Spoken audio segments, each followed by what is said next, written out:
Tranquility Base here. The Eagle has landed. Rocket Tranquility, we copy you on the ground. New possibilities are opening up for scientific cooperation between countries. 1-0-0. Liftoff. Americans return to space as Discovery clears the tower. Discovery, go and throttle up. Discovery, roger. Go for deploy. Everybody in the shuttle program, the crew is go for launch. Roger. Nice to be in orbit. We have followed in their footsteps to get us where we are today.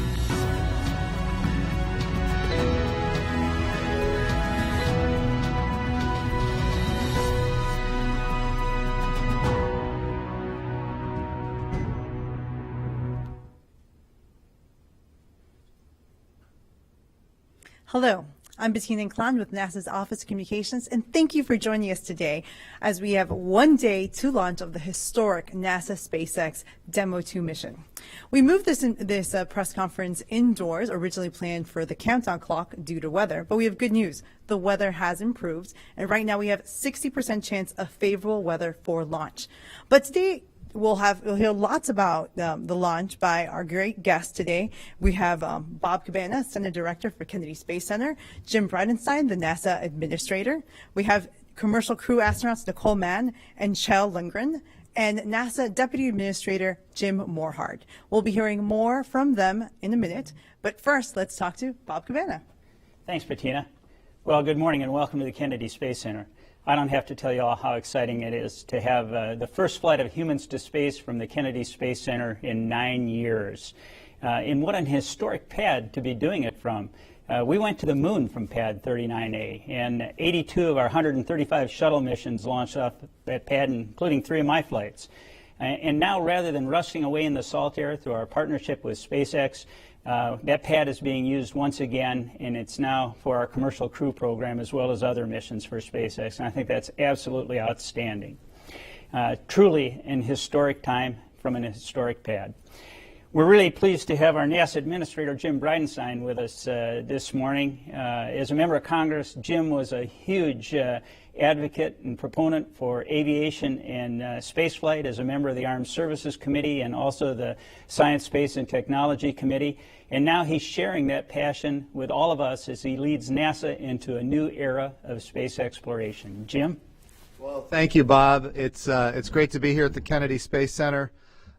We are, once again, launching American astronauts on American rockets from American soil. And this is a big moment in time. It's been 9 years since we've had this opportunity. And Bob Cabana, we want to thank you for all the great work you've done getting us up to this point, getting the Kennedy Space Center ready. Everything is looking good. We are, as of right now, we are go for launch. As Bettina said, the weather is about 60% favorable for launch tomorrow, which is good news compared to where we were yesterday. We were at 40%, so the trend is in the right direction. And we are very, very excited. So I think I'd like to start by saying, again, this room is empty. We would love to have this room full. We would love to have it filled with reporters. We'd love to have it filled with space enthusiasts. And unfortunately, we're in the middle of the coronavirus pandemic. Our country has been through a lot. But this is a unique moment where all of America can take a moment and look at our country do something stunning again.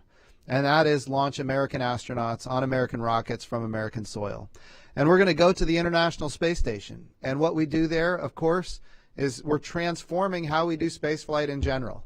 The commercial crew program is, in fact, about commercializing low Earth orbit. We've got resupply. Now we're going to have crew. Soon we're going to have commercial space stations. And this is a unique opportunity to bring all of America together in one moment in time and say, look at how bright the future is. That's what this launch is all about. And yes, in the midst of the coronavirus pandemic, we've taken extraordinary measures to keep our people safe, and we are one day away from launch. So this is an exciting day. Thank you, Bettina, and I'll turn it back to you. Yeah, next we'll hear from Deputy Administrator Morhard. Oh, I just echo what Jim and Bob have said. You know, this is a historic milestone. And the reality is that we, in the past, NASA developed, designed, and built, and then operated spacecraft and rockets. This is the first time that a commercial company is building and going to operate this spacecraft and capsule. And we're really looking to be a customer to SpaceX and to other companies in the future. And that's what we're trying to do, is to create and expand, really expand the economy in low Earth orbit. That's really what this is about tomorrow. Thank you. And our commercial crew astronauts. We'll start with Nicole. Thank you so much. It is incredibly exciting to be here. You know, people always ask, what's it like to be in the astronaut office and train with folks that are flying on so many different spacecraft. We have a Soyuz, SpaceX, Starliner, and then we're already starting to lay the foundation for Orion. So it's just an incredible time to be training with all these different opportunities in front of us, and we are so proud and happy for Doug and Bob. You know, it feels kind of like one of your close family members having a great lifetime achievement, and really that's what it is. So on a personal level, that's definitely, I think I could speak for the astronaut office, and that's how we all feel so proud for everything that they've accomplished with the NASA and SpaceX team to get ready for this launch. You know, and it's so important because this is not just about one launch, right? I mean, this is Launch America. It's not Launch NASA. It is Launch America, and it's huge. My son is 8 years old, and so he's never seen Americans launch from the United States ever. It's kind of foreign to him. And as I was getting ready to come on this trip today or yesterday, you know, he asked me, "Hey, Mom, are we going to the moon? Is this our first flight to the moon?" And I said, "Well, son, I mean, not technically, but it is the first big step on our roadmap to the moon for the Artemis mission and eventually to Mars." And he, as a young boy, sees that. And so I know there's a lot of kids out there that will be watching the launch tomorrow. And it's just an exciting team for all of NASA, SpaceX, and a proud moment for all of America. Great. Kjell? Yeah, I echo Nicole's sentiments exactly. What a privilege to be here today, to be a part of this team, commercial and government entities working together, SpaceX and NASA, to pull something off like this. What a privilege to be here just a day away from launch. We are so incredibly excited to be a part of this. You know, I had the opportunity to launch with our international partners to International Space Station back in 2015, and that's at the core of what we're doing here today, is to continue that incredible legacy of work that we've done on the International Space Station. We have had humans living and working on that orbital outpost for almost 20 years, conducting science and research to extend our presence in the solar system and to improve life back here on Earth.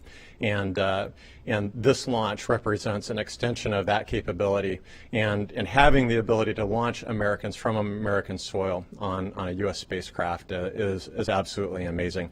You know, I think about my launch and the family and guests that the few family and guests that I was able to have out there to watch that.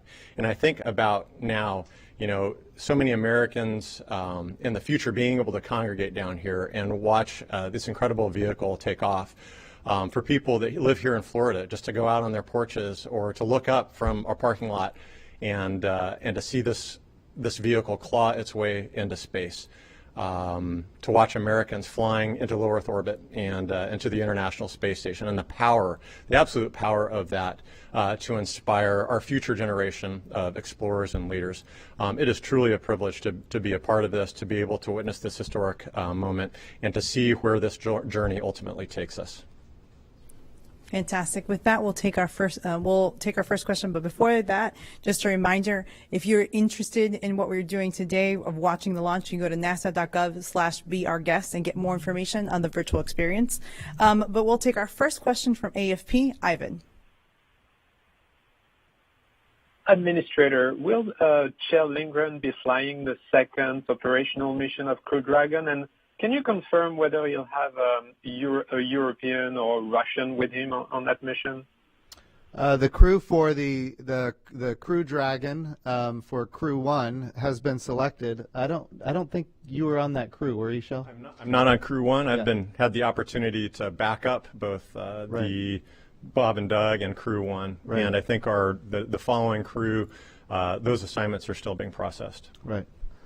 What was the second part of that question? Yeah, when will Europeans or Canadian or Russians fly on Crew Dragon for the first time, do you expect? That's undetermined at this point. I can tell you, Crew 1, we will have Japan with us, our first international partner on launching on a Falcon rocket with a Crew Dragon. So we're excited about that. But as far as other international partners in the future, that has not yet been determined. Thank you. Our next question is from Gina Sinceri of ABC News. Yes, thank you. Can you talk to me a little bit about the go, no-go process tomorrow? Who will be making those calls, and who will we hear making those calls? So we have a mission management team that is working all the checks as we go through the process, and all along the way, people can say no-go if they need to, but there will be a final countdown to the launch where about 45 seconds out they'll make a determination, go or no go, and then we will go. Bob, did you want to add to that? Yeah, I would just say that it is a SpaceX launch. SpaceX is in the Firing Room 4 in the Launch Control Center through a partnership we have with them, and it will be a SpaceX launch director that gives the final go after everybody is polled, and the NASA management team is going to be involved in watching closely. Thank you. Our next question comes from Marina Corinne of The Atlantic. Hi, everyone. Thanks for your time and best of luck tomorrow.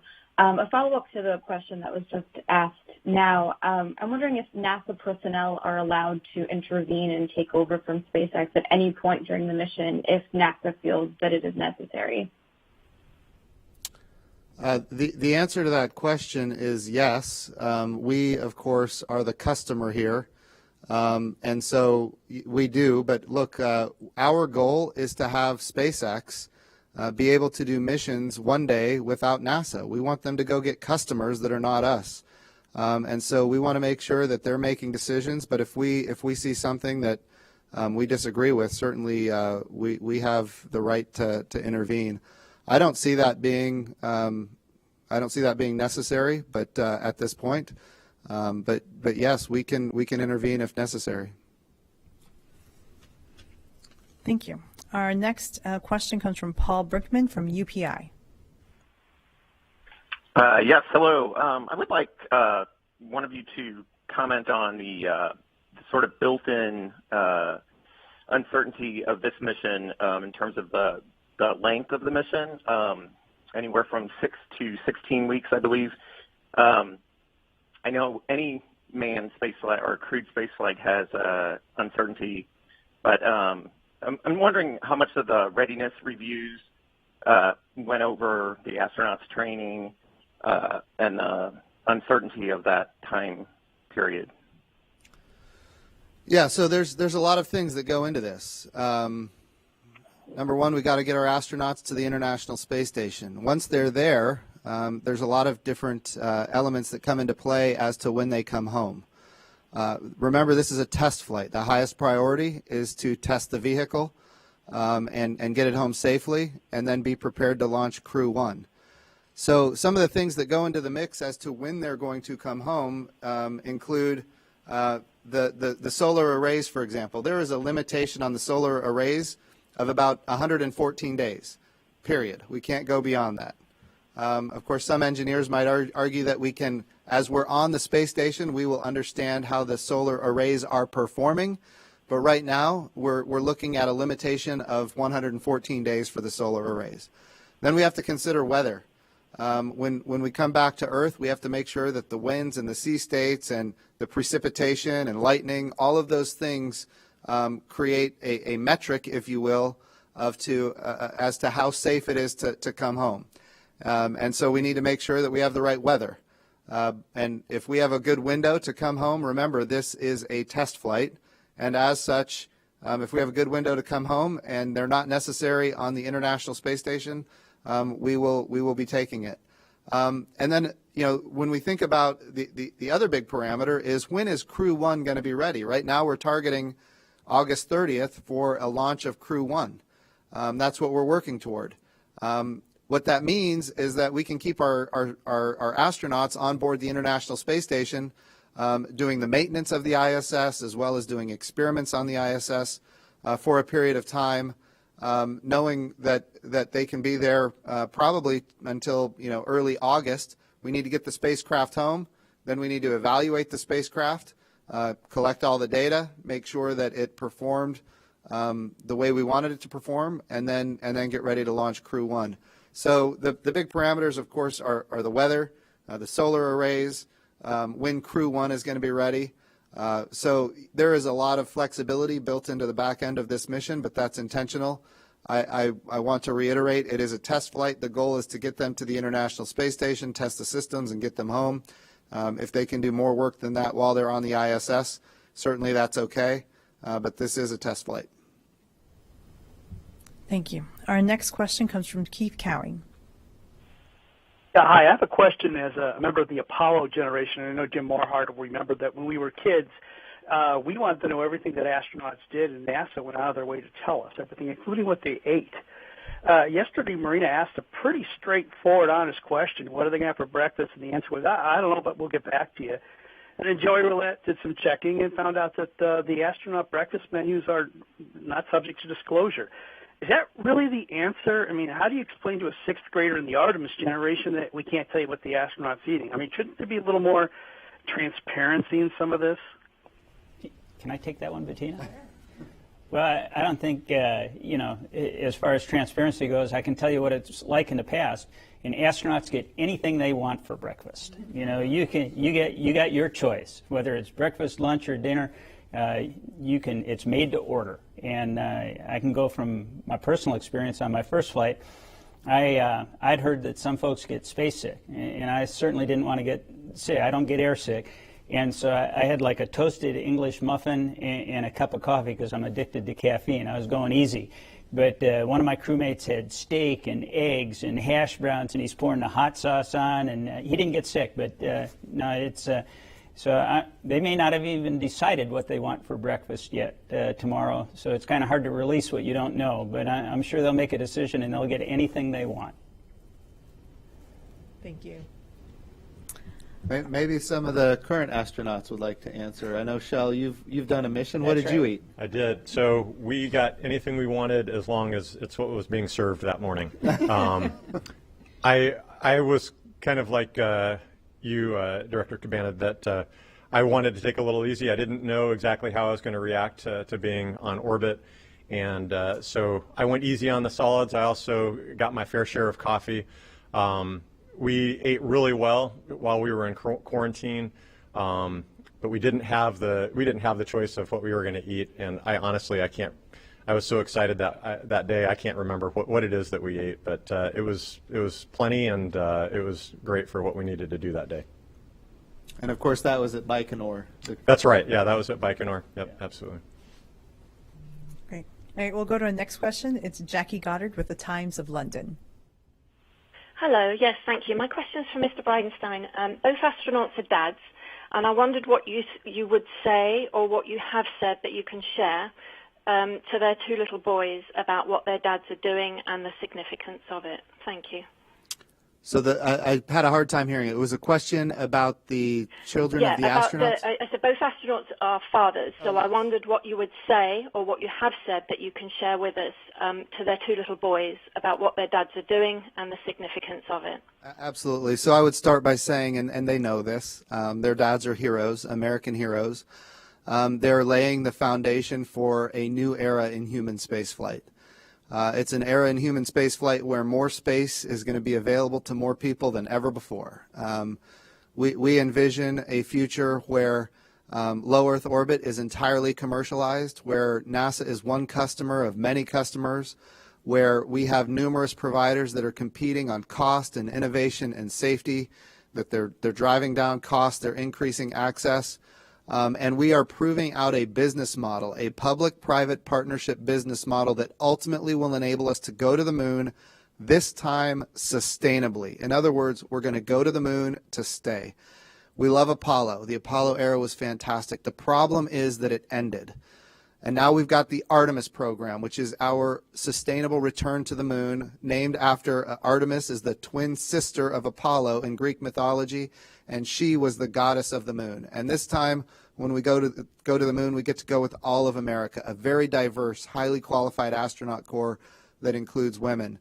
And what Bob and Doug are doing is they are the final step in proving the success of a public-private partnership business model that drives down costs and is going to enable us to go not just to the moon, but to go sustainably with reusable landers to the surface of the moon. And all of this ultimately is for a purpose, and that is to get to Mars. So when those little boys are, 40 years old, and we have a permanent presence on the moon, and we have astronauts on Mars, they're going to know that their dads played a critical role in enabling not just this country but the world as we lead international partners to humanity going further into the solar system than ever before. Beyond that, I would remind the children that their dads are both military aviators that have served their country boldly. Yesterday was Memorial Day. We had an opportunity to reflect on the people who've served this country, and of course these two gentlemen have done that as well. So they're heroes in so many different ways. But as I said, when they arrived here at Kennedy, I'm 44 years old. I'm about to turn 45. And when I grow up, I want to be like Bob and Doug. Okay. Our next question comes from Joey Roulette from Reuters. Hey, thanks for doing this.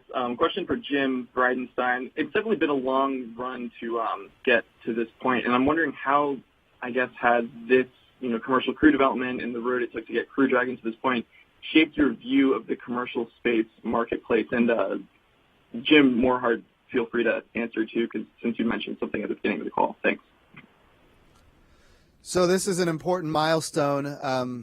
We have been very successful with commercial resupply of the International Space Station. Now we've got commercial crew tomorrow, knock on wood.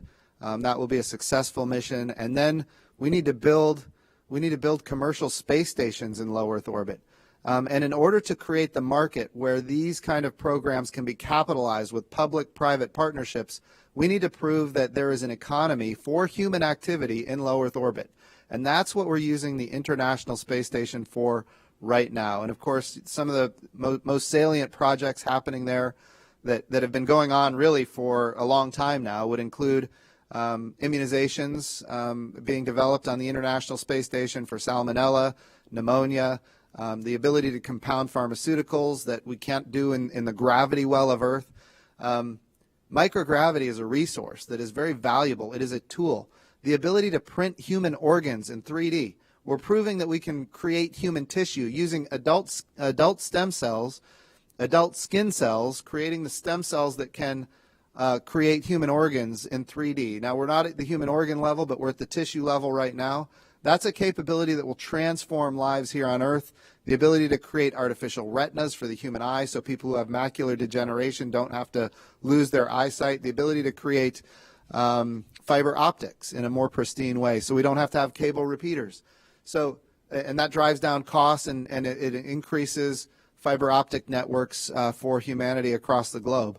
So all of these things are market drivers that enable a future human spaceflight capability that would be capitalized by the private sector. NASA will be a customer. We will always be a customer. We've got a lot of science and exploration that we need to do. But those are the kind of activities that we need to see for the future that we believe exists. Right now, space is about a $400 billion market. And we believe that with human spaceflight, that, of course, that's communications, remote sensing, those kind of capabilities. But with human spaceflight, it opens up kind of a much broader marketplace, and we think it's rapidly getting to be, not just a $400 billion, but a $1 trillion market. So I'm a big believer in the commercialization of space. We need it to be successful. It's how we're going to get to the moon and onto Mars. If we keep developing using American taxpayer dollars to develop capabilities in low Earth orbit, we'll never get to the moon and onto Mars. That's what this program is all about. It's about commercialization, where we are ready to commercialize, and then using NASA money to do the things that commercial industry is not yet ready for, with a purpose, and that is to eventually commercialize those capabilities as well. You know, Jim, if I could add to that, why are we here? We're here to expand the human condition for all mankind. And that's exactly what Jim's talking about. Right now, we've got one astronaut on the space station. And when we get the full complement back of astronauts, we're going to increase our research up there by 300%. And that's about helping others. That's why we exist. And that's what we're going to do. On the other side of it, commercial launch. Years ago, we had, after shuttle, there was no market share. That's right. We now have 70% of the market share. And that's going to expand starting tomorrow. So that's what this is about. That's right. Have anything to add? We'll just go to our next question. I think you covered it. Okay, I'll go to our next question, and that way we can get as many as possible. Marcia Smith from Space Policy Online. Thanks so much. This is for Jim Bridenstine. Could you expand a little bit more on the discussions with the Russians about flying on the commercial cruise ships? Dmitry Rogozin had a bunch of comments yesterday, and he talked about being enthusiastic about having an alternative to Soyuz, but then he said he was confused about NASA's plans for Gateway. Could you just fill us in on where the negotiations stand about us flying on Soyuz and Russians flying on commercial crew? And is that at all tied in with the discussions on Gateway, or are they on parallel paths? Or are you trying to get a whole big package of future U.S.-Russian space cooperation? Could you just expand on that a bit? Yeah, absolutely. So when we think about the commercial crew program, remember, the goal here is to have the International Space Station. Half of it is Russian, the other half is American. And, of course, on the American segment, we've got a lot of international partners. And when we think about the International Space Station, if we are going to maintain a complement of both Russian and American astronauts on board, then we need to be willing to launch Russian cosmonauts on commercial crew, and they need to be willing to launch American astronauts on the Soyuz. And my last conversations with Dmitry Rogozin, I think we were both in strong agreement that that was necessary for both nations as we move forward. So that's kind of the low Earth orbit, International Space Station, commercial crew, and the Soyuz program. I think we're in agreement in how we need to go forward there. Now, it is true that when we talk about the Gateway, that's a separate kind of level of discussion for what the future looks like. And yes, we have made proposals to Russia as far as we've asked them, how would they like to participate in the Gateway. We've offered suggestions, and right now we're in a holding pattern, waiting to hear back. But the partnership has been strong. This partnership goes back to 1975, the year of my birth. With the Apollo Soyuz program, and then of course the Shuttle Mir program, and now of course the International Space Station program.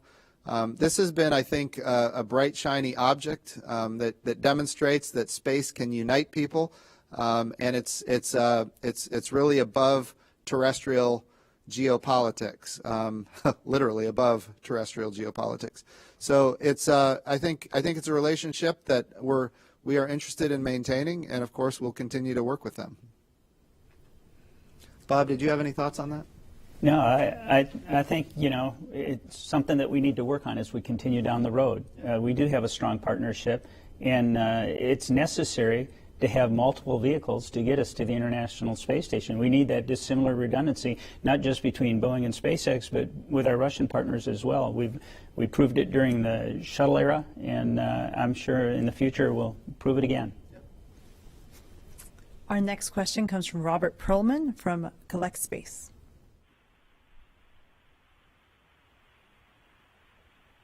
Behind you, the worm has made a return on this flight as has become more and more prevalent. I wonder if you could talk about how that came to be. Was it SpaceX's request? Was it your idea?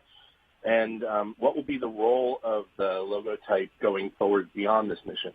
I missed it.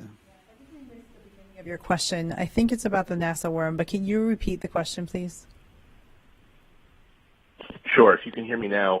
It is indeed about the worm, the NASA logo type. How did it come to be that it was resurrected for this mission? Was it SpaceX's idea? Was it your idea? Or how did that come to be? And what is its role with the agency going forward beyond this mission? That's a good question. I'd love to say it was my idea. I will tell you, as the NASA administrator, I've heard from a lot of people that you ought to bring back the worm. I've heard it over and over again. Look, again, I'm the first NASA administrator in history that wasn't alive when we had people walking on the surface of the moon. Not in 1969 and not in 1972. So my generation grew up with the worm. When I say the worm, for the people out there that might not be familiar, it's the NASA logo that's red, and it's written out. And then the logo that's blue, we call that the meatball. But look, I grew up with the worm as the logo of NASA. It's kind of personal to me just because that's how I grew up. I will tell you that the meatball, the blue logo, the circle blue logo, that's a logo that's very near and dear to a lot of other people, the people of the Apollo generation, for example. The NASA style guide is very clear. The worm no longer exists, but I write the style guide. So I made a determination that for this particular mission, on this particular day, we were going to bring back the worm. And we did. This launch, and the reason I thought it was important to do it on this launch, because it got so much attention. And I wanted all of America to know that this is a $3.5 billion investment by the American taxpayer. And this is an American launch. And yes, it's commercial crew. But this is NASA. It's a little bit nostalgic for me. You know, I grew up, I'm a Navy pilot by trade. I grew up with my favorite airplane being the X-29. And, you know, it's a forward swept wing aircraft that looks really awesome, if I may say so myself. I had a big poster of it on my wall, and on the side of it was the NASA worm. So I'll be honest, I love the worm. We brought it back. But it's also important to note, on this rocket, we have both. We're bringing people together on this mission. We've got the meatball and we've got the worm. And I like both, so we're going with both. And I've noticed the difference with the worm being out there and the meatball. You see a ton of kids these days walking around, right? NASA's T-shirts, the worm on their jacket and everything. I think it's just really helped to energize some of the younger generation folks that haven't seen launches maybe in their entire life, or maybe they were very young when that happened. And so you get a lot more questions when we get the opportunity to go out to schools to speak with children. And it's different, I think, than maybe when we were growing up. At least when I remember growing up thinking, oh, an astronaut, that's some far-fetched idea. Somebody does that. I don't know who they are, though, or something you see in the movies. But that's not going to be our future. Our future with the commercialization of space is that it's going to be very accessible to many young people, whether it be as an astronaut or a scientist or as an artist or as an engineer that's working on this program. And so I think the younger generation are starting to realize that and understand it's not the movies, it's not sci-fi, it's reality. Jim, I got to tell you, I'm kind of glad the worm is making a comeback. In the 70s, it was that futuristic look. It was, it was the future. And my first NASA flight jacket, I still got it at home, and I got a worm on my shoulder and a meatball on the front. So okay. I think they're both awesome. Yeah, awesome. So when Doug and Bob launch tomorrow, and you watch that rocket ascend, look for the worm. It'll be there. Yeah. Fantastic. Going to our next question as we try to get in as many people possible. We're trying to wrap it up. Lauren Grush. Hi, thanks for taking my call. So about the toilet, no, I'm kidding. I was actually curious if you guys could walk us through what the scrub scenario looks like after the astronauts get on board. When do they get off? You know, what do you have to do to make sure that they're safe? And then where do they go? What is that reset look like? I'm having a hard time hearing that. What was that? Scrub, Lauren? I'm just trying to make sure we understand your question. Yeah, so if you scrub and the astronauts are already on board, what does that procedure look like? How do they come off? What do you have to do to make sure that they're safe? Of course, it really depends on at what point the scrub occurs, but they'll have the crew access arm will come back to the vehicle, and essentially we're going to make sure that that the vehicle is safe to approach. We'll have the folks from SpaceX will come in, unbuckle Bob and Doug, and then just escort them out down to the ground, and they'll prepare to give the next launch opportunity a shot. But it's all, of course, done in a manner that makes sure that everybody that's involved is safe. Great. Our next question is Leo Enright from Irish TV. A very unlikely scenario of a transatlantic abort. As I understand it, there are not one but two abort modes, which would involve splashing down in the Atlantic Ocean off the coast of Ireland.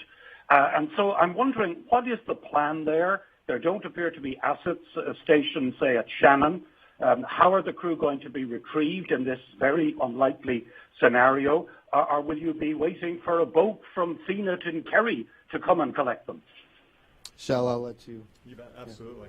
So there are a number of abort modes. We can, as the vehicle crosses across the Atlantic, we have various sites that we're kind of aiming for, and we'll either abort forward to some of those sites, Ireland is an example, or do a retro abort to come back to these areas. And we have assets, of course, stationed off of the coast, prepared to assist the astronauts. But as we get into these longer transatlantic abort modes, we'll be partnering with our military assets to deploy divers and folks to get into the water to help the astronauts, and then bring helicopters or boats alongside, whatever assets are available in that particular area.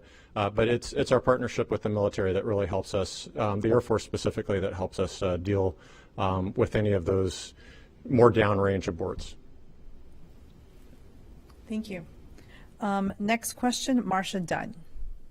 Yes, hi. I'm wondering how many astronauts will be on site for launch tomorrow. I can imagine the entire astronaut corps emptying out of Houston.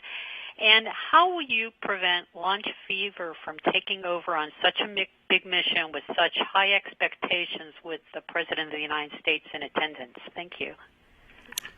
As far as the number of astronauts that are here, we've taken a lot of precaution to limit the number of people coming in general. I don't know what the total number of astronauts that will be here is. Do you guys know offhand?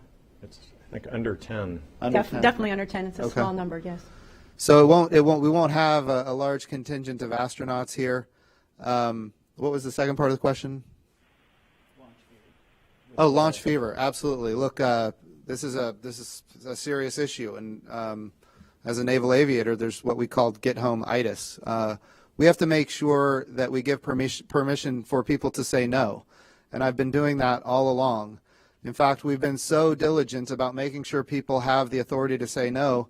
We went ahead and purchased a seat on a Soyuz rocket for October. And we did that intentionally because we want people to feel free to say no and not feel any pressure to go on this launch. I texted Bob and Doug yesterday, and I said to them very clearly, if you want me to stop this thing for any reason, say so. I will stop it in a heartbeat if you want me to. They both came back and they said, we're go for launch. So they're ready to go. But look, part of my job as the NASA administrator is to make sure people understand that their safety is our highest priority and give everybody in the loop permission to say no before we launch. Did Bob or the astronauts, you guys? Marcia, just to your point, we do have a small number of astronauts out here, obviously, just for the COVID concerns. But we're also able to virtually kind of deploy folks in different areas. So I know there's a lot of the astronaut corps is prepared to support media outlets, social media, things that are online, whether they be live or just virtual. And so I think there's hopefully that there'll be a lot of opportunity for us to reach out to maybe a larger audience than we normally would. Of course, we're not going to have the crowds here at KSC, but it is important that folks know that they can still experience the launch live with all of us just through the communications assets that we have available. And I'll just throw out, I know the launch team, I know the commercial crew program, I know the folks that are on console, and this is a test flight. And they are going to make sure that it's right before they launch, and they're not concerned about who's here to see it. They're concerned about doing their job and doing it correctly, and they've practiced this, and they'll do the right thing. Thank you. Our last question will come from Ken Chang from the New York Times. Hi, thank you very much for taking my question. This is for Mr. Bridenstine. A few days ago, you tweeted noting President Trump's leadership for getting to this moment.